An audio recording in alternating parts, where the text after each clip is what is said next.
ในวันที่ 6 กุมภาพันธ์ 2020 นี้ที่หอวัฒนธรรมแห่งชาติคณะบริหารงานสาวหนุ่มกระทรวงแถลงข่าววัฒนธรรมและท่องเที่ยวได้จัดกล่องประชุมใหญ่ผู้แทนสาวหนุ่มครั้งที่ 8 ขึ้นภายใต้การเป็นประธานของสหายบัวไลพานุวงศ์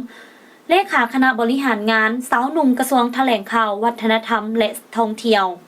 โดยให้เกียรติเข้าร่วมของสหายบัวเงินสาพวงศ์รองรัฐมนตรีกระทรวงแถลงข่าววัฒนธรรมและท่องเที่ยวสหายนางวีรบรพันธวงศ์รองเลขาคณะบริหารงานศูนย์กลางสาวหนุ่มประชาชนปฏิบัติลาวมีคณะพักอ้อมข้างกระทรวงผู้แทนกล่องประชุมและแขกถึกเชิญเข้าร่วมอย่างพร้อมเพรียงกล่องประชุมสหายบัวไลพานุวงศ์ได้ขึ้นผ่านบทรายงานการเมืองทั้งสองภาคซึ่งได้ตีราคาต่อผลงานและบทเรียนที่ถอดถอนได้ตลอดระยะ 5 ปีที่ผ่านมาและผ่านแผนการทิศทางในตอนหน้าแต่นี่ฮอดปี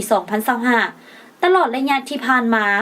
คณะบริหารงานสาวหนุ่มกระทรวงแถลงข่าววัฒนธรรมและท่องเที่ยวได้มีความตั้งหน้าปฏิบัติหน้าที่การเมืองของตนด้วยความรับผิดชอบสูง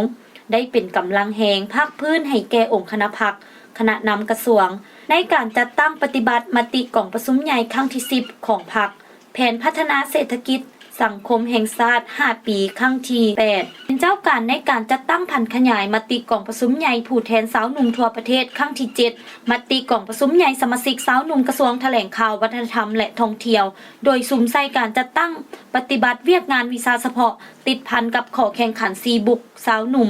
ข้อแข่งขันรักษาและพัฒนาด้วยจิตใจบุกทะลุอย่างแข็งแรงหันเปลี่ยนในทุกด้านอย่างเป็นรูปธรรมตามทิศและจุดหมายที่วางไว้ให้คณะบริหารงานสาวหนุ่มกระทรวงแถลงข่าววัฒนธรรมและท่องเที่ยวได้มีการหันเปลี่ยนในทุกด้านอย่างเป็นรูปธรรมตามทิศและจุดหมายที่วางไว้